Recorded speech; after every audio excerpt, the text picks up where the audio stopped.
This is the case of the Yoshifusa sisters, who were murdered by their father's trusted employee. He had been working for the family for over 15 years.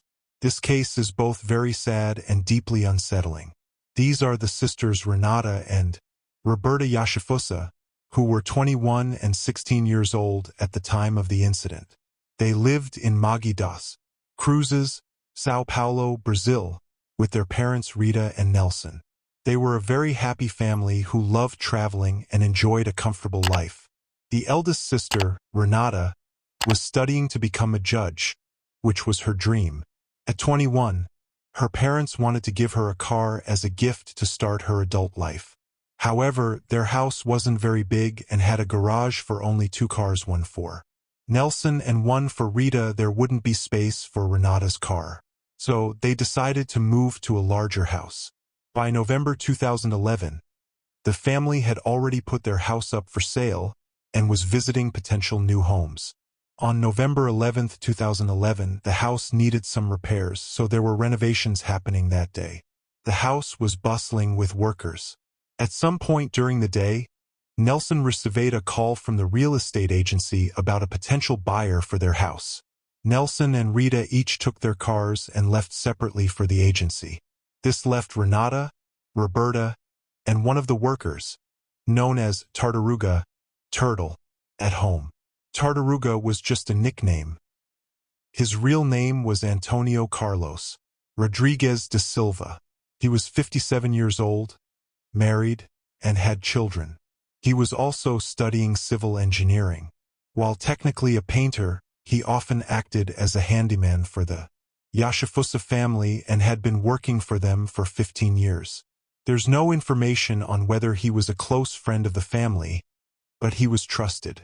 Nelson Yoshifusa had even helped him pay for his college tuition.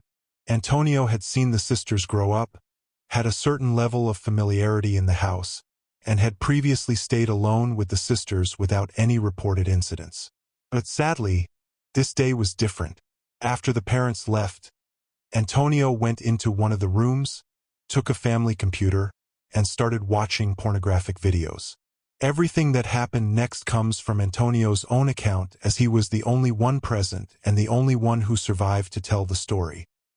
His narrative might not include everything, but here's what he confessed. While Antonio was in the room watching these videos, Renata, the older sister, walked in. She caught him in the act and scolded him. We don't know her exact words, but she likely said something along the lines of, "What are you doing? You can't do this here." At that moment, Antonio attacked her. He grabbed a candlestick and hit her multiple times until she likely fell to the floor. He then went to the kitchen, grabbed a knife, and returned to stab her. After attacking Renata, he called for Roberta, who was in her room wearing headphones and hadn't heard what happened. When Roberta came into the room and saw the scene, she panicked. Antonio then attacked her as well, stabbing her multiple times. Tragically, neither of the sisters survived. Realizing what he had done, Antonio decided to fabricate a story to protect himself. He stabbed himself with the knife to make it look like he had been attacked. About 50 minutes later, Nelson returned home from the real estate agency. As he pulled into the garage, he saw Antonio sitting there, covered in blood and holding a phone. Antonio asked Nelson for the address to inform the police. Nelson gave the address and then asked what had happened. At first, Nelson assumed Antonio had suffered a work accident or been hit by a car. But Antonio looked at Nelson and said, "Go see the girls." This was strange because, in a normal situation, someone would say, "Don't go in, it's horrific," or warn against entering. When Nelson entered the house, he was horrified and began screaming. His screams were so loud that a neighbor came over to see what was happening.